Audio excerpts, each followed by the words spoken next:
Hi and welcome to Real Dubai Stories. I just created this channel because I like to tell people my stories, the real truth about Dubai. The story all starts when I was between 13 to 14 years old. You will always hear Dubai being a safe country, no drugs. Well, that's farther from the truth.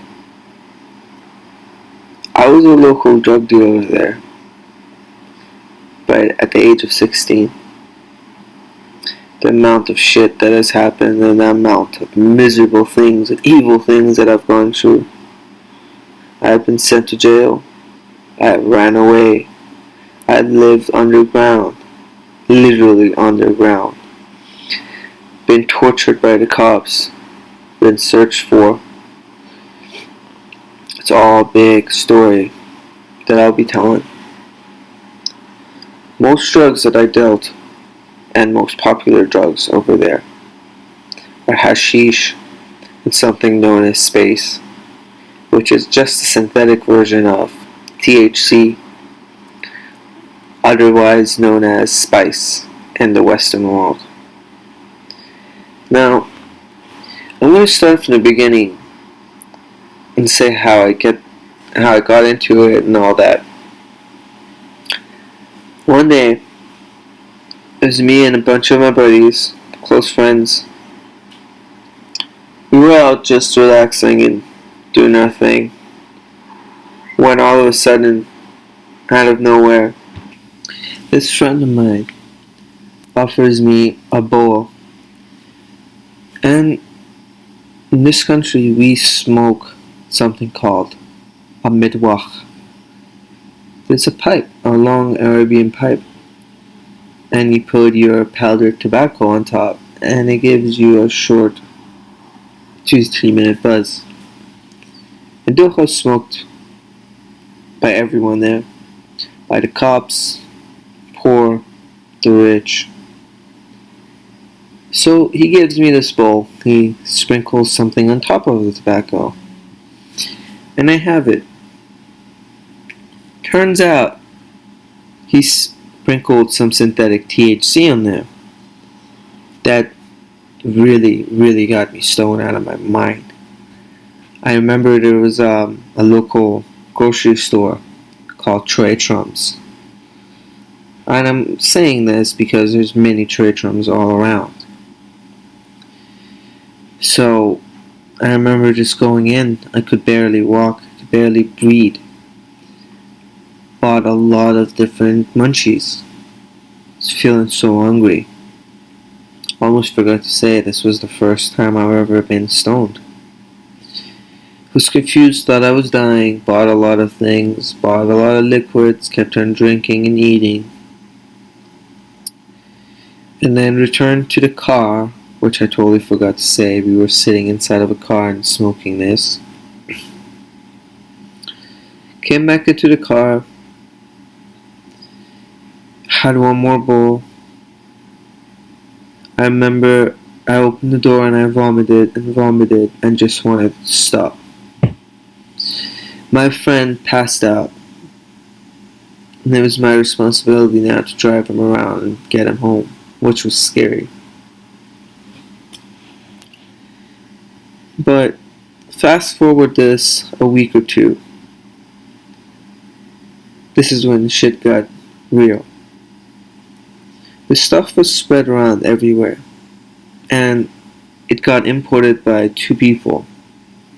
These 2 people being close friends of mine. They started to spread it at a crazy amount. Now, I'm going to tell you guys something that's extremely crazy. They ordered this space, usually an ounce or 2 ounces, for about $200, $250. Sold a gram for $125. And it sold a lot. The income was insane. You would get rid of an ounce in about 2 or 3 days. We're talking about thousands and thousands of dollars. It was the lifestyle that came with it was luxurious and amazing. Now, these two friends who had popularized it and were making a lot of money, they started supplying other dealers. And there was this one person. I remember it was an evening, and we were sitting inside of another friend's Range Rover. I want to say names, but I'm really terrified. I'm terrified that I'm doing this as well.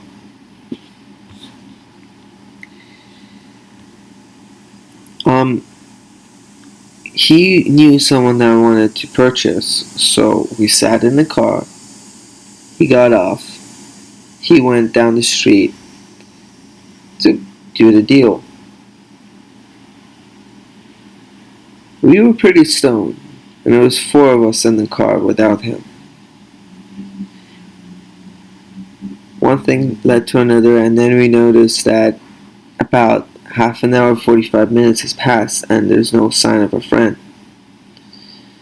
It starts bothering us, so we start to just get out of the car and looking around. Nothing. At the hour mark point, we see him coming towards the car. He wasn't wearing one slipper. His shirt was full of holes. He was bruised up. He had a black eye. We hurried him into the car and we drove off, and he said how CID, our special police, had grabbed him, put him in a car, beat him, and asked him where he got the stuff from and what it was. He wouldn't speak, and that's what we think, that's what we believe. We don't really know.